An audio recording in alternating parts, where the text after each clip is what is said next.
Yeah, okay, so I was just making sure that it was recording. It looks like it's recording. Okay, so this is Tinkercad. And like I said earlier, it's web-based, so it'll work on the Chromebook. So anyways, okay, Tinkercad. So what Tinkercad does, kids come over here, they'll sign in. We'll have to set up like see right here where it says students join your class. We can set up a classroom, and I'll probably do another video, or maybe, oh, you know what? You gave me I think we could probably do it ahead of time. That way it's a lot easier. Okay, so anyways, we'd sign in, and then when you sign in, and this is just to kind of show you what Tinkercad is. So when the kids join, they'll be in your class, which means that then when they work on their designs, it'll show up in your class that you would have created, and then you could just download the projects from there. It's like, let's see, I haven't been on this in a while, but like, I think it's in the learn section where your class would be. Or no, they just teach you how to use it. Well, anyways, okay, so let me go back to what I originally wanted to do. Okay, so like the kids would enter Tinkercad, and right now I have some designs in there already because these are like from like this a year ago, right? So that's how long it's been since I've messed with this thing. So kids, so they would have it would be clear here, right? Because they wouldn't have anything. So what they would do is then they could create a new design, and then when they create a new design, it'll create a brand new canvas. And this is the part that I can show the kids. So I can show them how to do this, right? So this is just like a little tutorial, but I'm gonna close that. Anyways, I can show the kids, yeah, this is the work plane. They can think of it like a tabletop, all that stuff, and then I could show them how to. They can use this square up here to manipulate the plane, so they can see like different perspectives. Like here, they can look underneath it, or they can look to the left side, the right side. Okay. Anyways, okay, so I could show them that, and then this is just the home view, like what it would look like at the very beginning. It maximizes it, right? They can zoom in, zoom out. But anyways, the way it works is, like, let's say I wanted to in my mind. So like the most important thing is they have to just kind of have a design, I guess, like a drawing already, and it's a lot easier um, to have something like that. So like, let's say for example, I wanted a big square and then my name Gomez on it with the letters that are kind of like showing up. So in my mind, I'm envisioning a like a rectangle. So all I'm doing right now is, oops, I guess I should have. Let me delete it. Okay, so I'm just hovering over it and then I'm dragging the shape, and then I just drop it on top of the plane, and so that's it. So then now I have like these little squares. So when I hover, it changes to like a red color. Let me see if I can zoom in. So like when I hover, it changes red, and then it gives me the dimensions or the lengths, right? You see, it had like 20 and 20. That's the size. So then if I want to make it longer, I just hold the square and then I can drag it, and that makes it longer this way. And then I could bring it towards me, right? So here's how I can change the size of it, or I could, when I click once, and then in here, if I know like the dimensions that I want. So like right now, I think these are set to centimeters.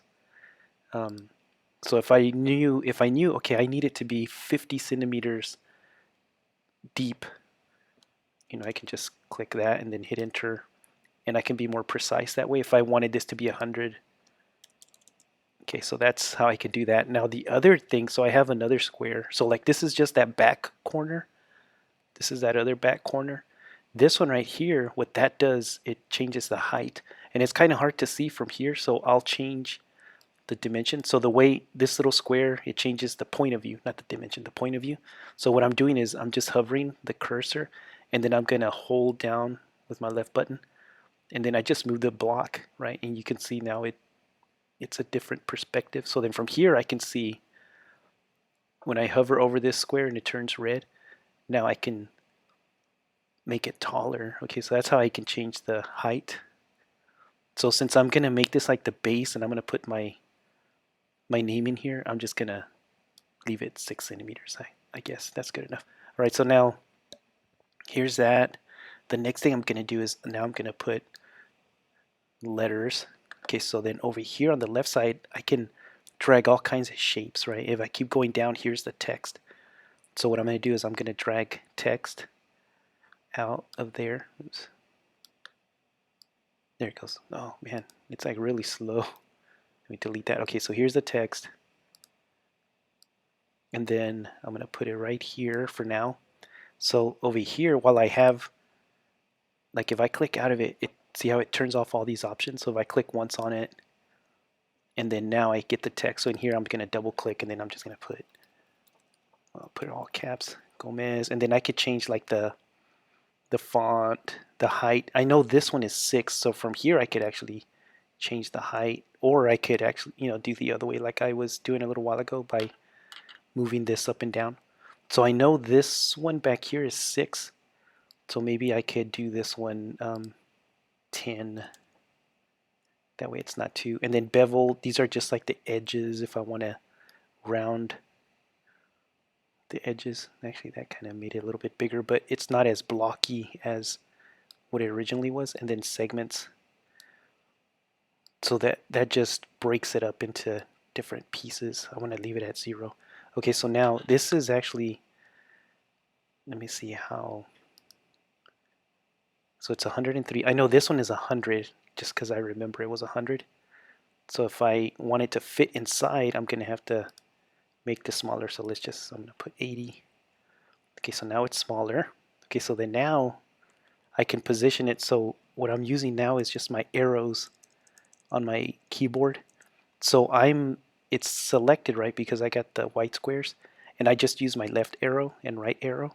And so now I'm going to use the up arrow, and it's going to push it in, right? So it goes inside that shape. And I might make it a little bit taller. So I'm going to zoom in just to see. Yeah, that looks okay. So I'm going to do a different perspective so I can see that, yeah, it's coming through. All right, so yeah, that's good enough. Now let's just see if it's centered. Okay, it looks like it's centered. All right, so then now I'm ready. Okay, so now other things. So if I wanted to print this out, I could print this out right now. Okay, but let's say if I wanted to get even fancier, like a lot of the times that the kids want to make like holes that go through it. Let me zoom back out. A cylinder, like this one that's grayed out, because there's a colored one, but the grayed out one, that's a hole. So if I drag it, like let's say I wanted, yeah, I'll put it right here. And it's a lot bigger than, right, because like right now the hole is going to go through the Z, so I could hold this down and make it smaller. So this is 10, yeah, it's 10 by 10, that's good. Okay, so I'm just going to Control C to copy, and then I'll Control V. So I'll just paste the whole, I'll paste a few of them over here. Oops, didn't mean to do that. Oh, okay, well, I didn't mean to make it like an oval, but it's just an example. Okay, so let's say I was ready to, darn, I didn't mean to do that. Okay, so let's say I was good with these.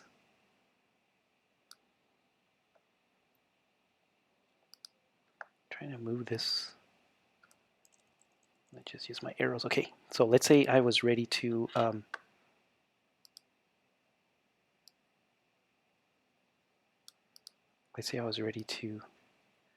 yeah, to dig these through, because these are holes. And oh, I'm kind of glad this is doing something. I'm going to come back to this one on this side. But let's say I'm ready to dig the hole out, right? What I would do then is I'd put my arrow over here, and I'm holding it down with my left button, so I'm selecting like everything inside that red square. And then what I'm going to do is I'm going to, right here in this lock, oh no, not the lock, this one right here that looks like a square with the little shape. What it does is it groups it, so when you group it, that's when it makes the holes. But you see how this one didn't make the hole? And the reason why it didn't make the hole was because it wasn't going through the through this shape. It was just like laying on top. Okay, but anyways, I could talk about that when. So now let's say, okay, let's say I'm ready. This is what I want printed up. Let's say this was going to be a keychain. That's why we got these holes right here. All right, so now I'm ready to print it up. And the other thing that the kids always ask is, I don't want it to be red, but the color doesn't matter because the color is going to be the color of the filament on the 3D printer. Okay, so if the filament is black, then it's going to print out black even though it's red here. So the color doesn't really matter. Okay, so whenever we're ready to print, then what the kids would do is right here on export. See how when I hover over export, it says download and 3D print? So I can click that. There's 3 different file types. Usually the more common one is this one right here, .stl. So they just click on that. It downloads the file like regular. Okay, so here's the file. And then, oh, and you could change the name just like how on a Google file, you can just click on the up here. So you just do the same way. You can just click on it and it changes the name. But here's the file. So then now the next thing we do is then we go to another app. And this is the one that you would be in charge of. And I think it's called Cloud Print.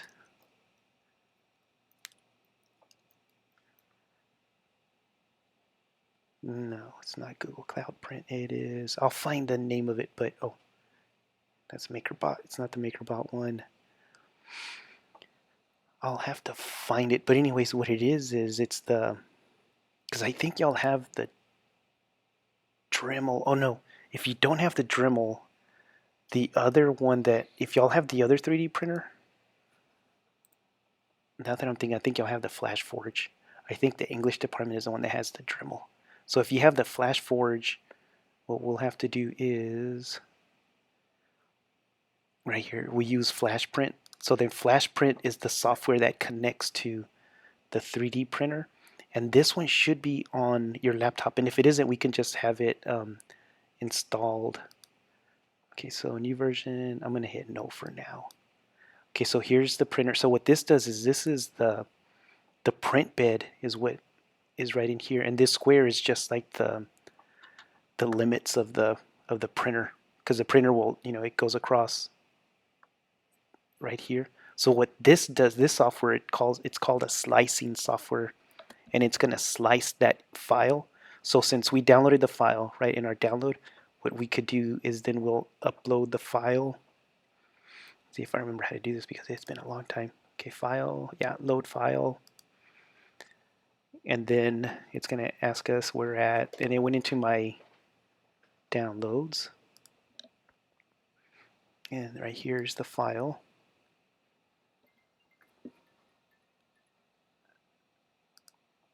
Okay, this is the file we just downloaded.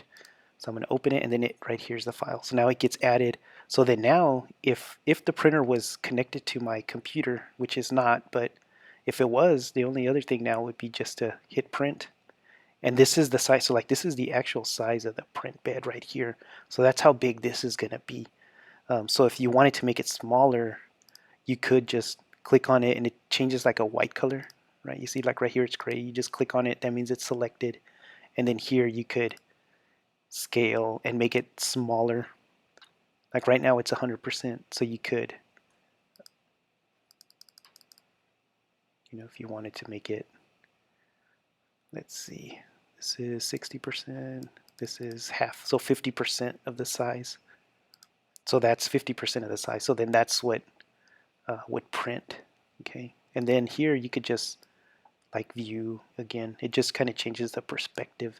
And if you wanted to print more than one, you could, but I would just do one at a time, because if you print more than one model, it usually gets hard for the printer to process. All right, so then from here, like we would hit print, and I'm gonna see if it's gonna let us. Yeah, okay, so I clicked on print, and then here is I want to preview, or we can print when the slicing is done. And the slicing is what this software does. What it does is it like slices it slices the model kind of like a loaf of bread, because that's how it prints, right? It prints by layer, so it slices and makes all kinds of layers. So the more complex the model is that they design, the more slices it's going to be. So from here, I'm just going to hit print. I want to preview it, so I'll preview it. This right here is the material. So when I check out your printer, I'm going to see what kind of material. So it could be ABS, PLA. This is just like the filament type is all this is. Okay, so I'll leave it ABS because I don't really know. And since it's the FlashForge printer, it has two different nozzles, right? It has one on the right side and one on the left side. And then supports, that's if we had any, like if our design had um, like something that was overlapping, or not overlapping, overhanging, then it's going to print supports. But this design doesn't have anything that's hanging over the edges or anything like that. And then a raft. A raft is like I'm going to enable it just to see what it looks like. A raft is kind of, it looks like a nest. And so it like prints um, like a circle or a square underneath it. And what it's meant to do is it's meant to make this easier to break off after it prints. And then you just break off the chunks of the raft. That's all that means. And then standard, I usually leave that alone like that. And then that's it. I mean, you could do more options, right? But usually the defaults are okay. So now I'm going to hit OK. And then this one, it's going to convert the .stl file to a .gx. And that .gx is the file type for the FlashForge printer. And this is the one that has the slices in it. So I'm just going to save it just for the heck of it. Okay, so then now here it is. So like here, you see this extra stuff that it printed. That's the raft, what it's called, the raft. So this is meant to break off. So that way when we take the model off of the bed, this stuff is, it's kind of like trash. Like you can then rip those off of the real model. And then this will kind of tell you, see, like this little simple square, going to take 23 minutes to print, and that's what takes forever. That it just takes a while to print. And then from here, you just hit print, and then the 3D printer will start printing. And then there's other things too that we'd have to mess with, like the heat. Make sure it's like heating up to the right temperature and all that stuff. But I can totally mess with that. And then the other thing I wanted to show you was, let me maximize this. Right here, it says 31 layers over here on the left side. You can actually, so it takes 31 layers to make this, but you can actually see like at the very beginning. So that's layer 1. That's the first pass when the 3D printer is going. This is the first thing it's going to print, and then this is the second layer that it's going to add on top of it, and then third layer. So at the third layer, it's done with the raft, and then it's going to start with the fourth layer, the fifth layer. You can kind of see how the model is building up. The 10th layer, and you could see like it's not solid. It paints like these little hexagons. So the inside of it is hollow, but that's just so that way it uses less material. All right, you can see it's layer 14, 15. So it just keeps layering up. So like right here on layer 17 and then layer 18, that's when it does the first. It's starting to do the top now.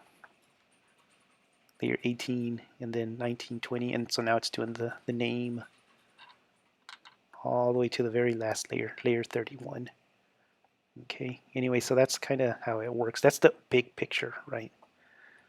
And anyways, I'll show you all of this. And since it's on Wednesday, I can, if you want me to go tomorrow, I can definitely go tomorrow, and then we can practice if you want, and I can show you some of the stuff. That way you kind of, you'll know what to expect if you want. I mean, we don't have to, but anyways, okay, I just wanted to show you this stuff.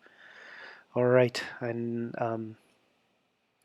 I'll talk to you later. So really, like, as far as instructional, if they have their design of what they want to do, that saves a lot, because then it does, then, the other work is just really learning how to use Tinkercad, and then how to put their design on there. And then once they do that, then they just export it. And so one way to export it is, they export and they can email it to you. Now the other way is if we create the classes ahead of time, and then with the classes, That's probably it's easy for the student, like on the student's end, it's easy, but on our end, it takes a little bit of time. And the only reason why I say it takes a little bit of time is because the student, let's see, they have to, here it is, classes. So we go to the profile, classes. So what we have to do is we have to create a new class for you, and then we'll assign the kids in there. And it takes, the setup is what takes a while. Um, but then for the kids, it's really fast. And then also they'll have to log in with their Northside account and all that stuff. But the positives of doing this is that as they're creating their designs, you can actually go into their design and see it and then download it yourself. Where if you didn't create the classes, then it's just a matter of the kids. I'm going to go into the gallery again. It's just a matter of the students going into their design. Oh, not the gallery. And then like either emailing it to you or using a flash drive and then downloading it into the flash drive and then uploading it. Just it adds a little bit extra steps. But either way it works. But okay, so I'll let me know if you want me to show up tomorrow on Tuesday, and then we can talk through it a little bit more. And then if not, yeah, I'll see you Wednesday. That is pretty cool. And then yeah, we can mess with it. Thanks for thinking of me. Okay, we'll talk to you later. Bye.